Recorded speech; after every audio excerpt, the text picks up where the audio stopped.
Di beberapa wilayah Indonesia, ketika musim kemarau panjang, seringkali menjadikan bahan pangan susah untuk didapat. Namun bagi masyarakat di seputaran wilayah Banyuwangi, datangnya musim kemarau panjang justru merupakan waktu yang tepat untuk memanen hasil kebun mereka, yaitu buah kelor. Tanaman kelor memang dikenal sebagai tanaman yang cukup toleran terhadap musim kemarau yang panjang. Tanaman keras ini akan bertahan hidup dengan merontokkan daunnya pada saat kemarau dan menyimpan cadangan makanan mereka dalam bentuk buah, seperti yang sedang aku panen bersama Pak Suhari ini. Jadi Pak, ya. Kita masak dulu Pak.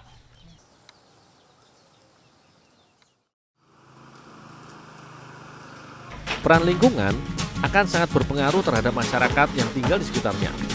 Pemahaman masyarakat setempat yang mendalam terhadap alam dan lingkungan akan memberi pengaruh besar dalam keseharian mereka. Salah satunya, pemahaman dalam mengolah hasil bumi menjadi bahan makanan. Bagi masyarakat Banyuwangi, sedari dulu tanaman kelor telah digunakan sebagai tanaman untuk sayur, obat, atau sebagai lalapan mulai dari daun serta buahnya. Untuk dijadikan bahan makanan, buah kelor atau istilah lokalnya biasa disebut dengan kelentang ini harus dibersihkan terlebih dahulu dengan cara dikupas kulitnya yang keras. Selanjutnya, buah yang berbentuk segitiga memanjang ini dipotong menjadi 3 bagian dan kemudian dicuci untuk menghilangkan getahnya yang mengandung alkaloid sehingga memiliki rasa sedikit pahit.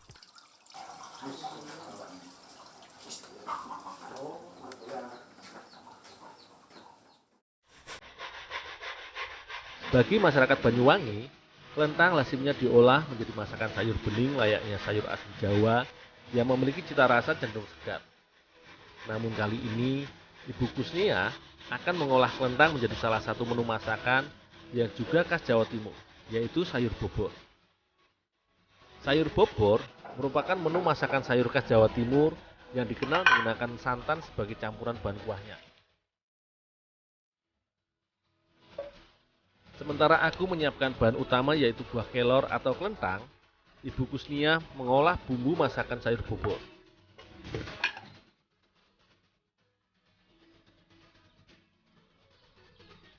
Sebagai cita rasa masakan, beragam bahan rempah seperti jahe, kunyit, lengkuas, kemiri, merica, bawang merah, bawang putih, dan cabai yang dihaluskan bersama terasi dan garam asli Madura sebagai bumbu utamanya.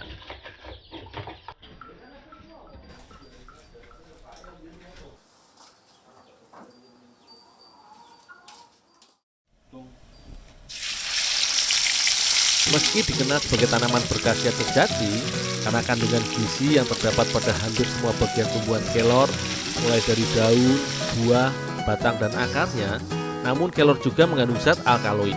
Bu, ini Bu, buat kelornya udah siap? Iya. Karenanya, sebelum diolah bersama bumbu, buah kelor harus direbus terlebih dahulu agar zat beracunnya berkurang. Sebenarnya, proses pembuatan sayur bobor kelentang ini selain sederhana dan mudah, juga cukup singkat. Bumbu rempah yang telah dihaluskan dan ditumis hingga harum tadi, kemudian dimasak bersama kelentang dan santan.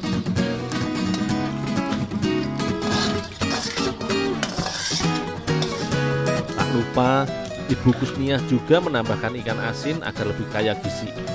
Semua campuran komposisi bahan tadi dimasak hingga santan mendidih dan sedikit asat agar bumbu meresap.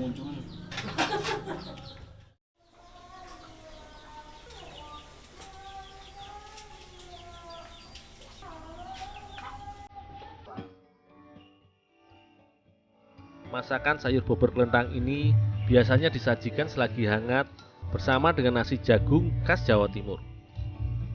Sebagai sajian menu makan siang, sayur bobor kelentang dengan nasi jagung ini seolah merupakan perpaduan olahan makanan yang lengkap karena kaya akan gizi dan nutrisi yang baik bila dikonsumsi. Berdasarkan uji klinis, selain mengandung serat, kelor mengandung kalsium yang cukup tinggi. Kandungan vitamin C dan vitamin A pada kelentang juga cukup tinggi bila dibandingkan dengan jeruk dan wortel. Biji yang terdapat pada buah kelor juga mengandung karbohidrat, zat besi, fosfor, dan protein yang berkhasiat sebagai antibakteri dan antiinflamasi yang dapat membantu menurunkan demam serta peradangan dalam tubuh bila diolah dengan baik dan benar.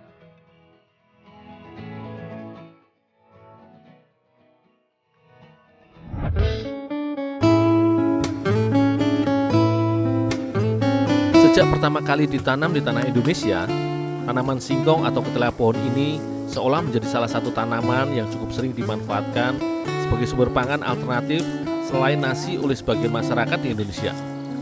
Karena itu, kandungan karbohidrat yang terdapat pada singkong cukup tinggi karena hampir setara dengan beras.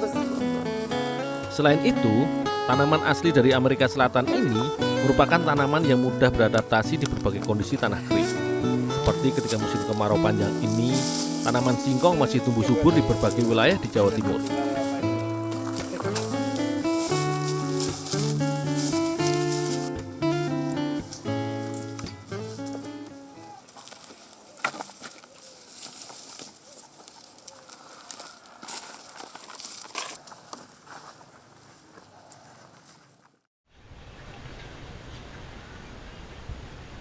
Di Desa Mojo Agung, Kabupaten Jombang, singkong biasanya diolah oleh warga menjadi gaplek atau dikeringkan untuk dijadikan panganan alternatif. Gaplek singkong biasanya dibuat dari tanaman singkong putih yang sudah dikupas kulitnya, kemudian dikeringkan atau dijemur di bawah sinar matahari hingga berhari-hari.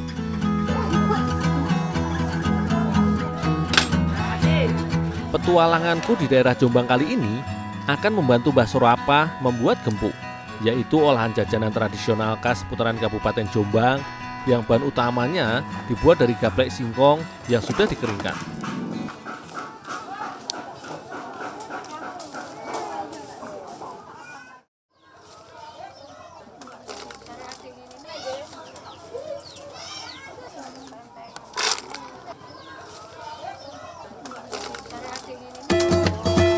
Untuk dibuat olahan makanan maupun jajanan, gaplek harus melalui proses penempungan terlebih dahulu.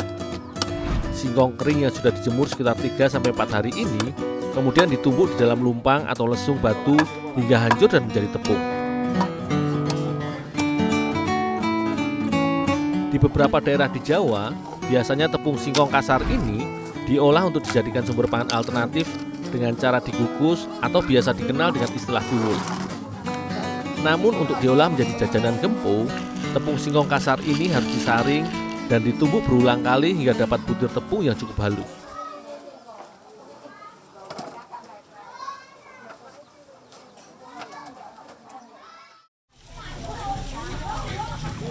Sebagai jajanan tradisional, gempuk sebenarnya jajanan yang cukup bergizi. Selain menggunakan tepung singkong sebagai bahan utamanya, gempuk juga menggunakan kacang merah atau warga biasa menyebutnya kacang tolo. Sementara aku mempersiapkan bahan utamanya yaitu tepung singkong, Mbah Sarpoah menyiapkan kacang tolo yang sudah direndam sebelumnya, kemudian direbus bersama gula pasir. Enggak coklat, paling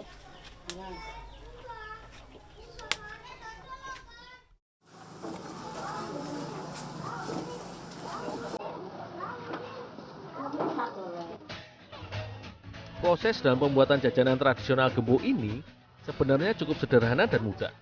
Semua bahan yang terdiri dari tepung singkong, kacang tolo, dan gula ini hanya tinggal dicampur serta diaduk dan ditambah air matang yang masih hangat sedikit demi sedikit hingga semua bahan tercampur rata menjadi adonan.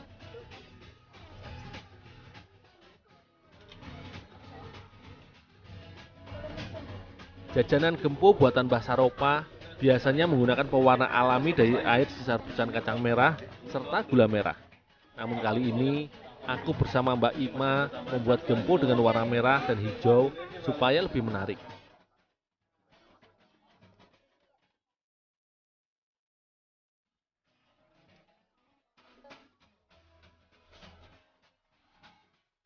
Setelah semua bahan tercampur rata, selanjutnya ditambahkan irisan buah nangka ke dalam adonan sebagai pengharum atau penambah aroma alami dari jajanan gempuk ini.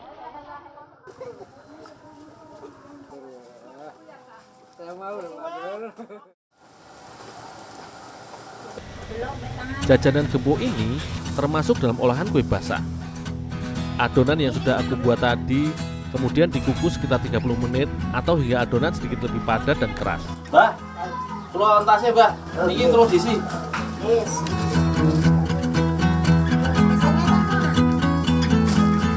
Tahapan dalam proses pembuatan kue gempuk ini hampir mirip dalam pembuatan kue getuk yang juga terbuat dari singkong. Adonan yang telah dikukus dan matang kemudian ditumbuk selagi masih panas agar adonan lebih padat untuk kemudian dicetak.